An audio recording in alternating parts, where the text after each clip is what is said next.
To add text, simply locate the text component in the Basics section of the right-hand side panel.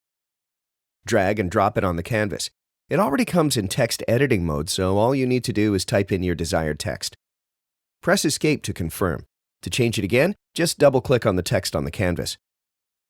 Using the inspector on the right, you can change text style properties, such as font family, font size, and color.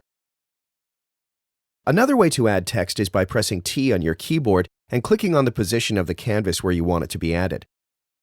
When you add a new text component, the default styles applied will be the same with the last text component you edited.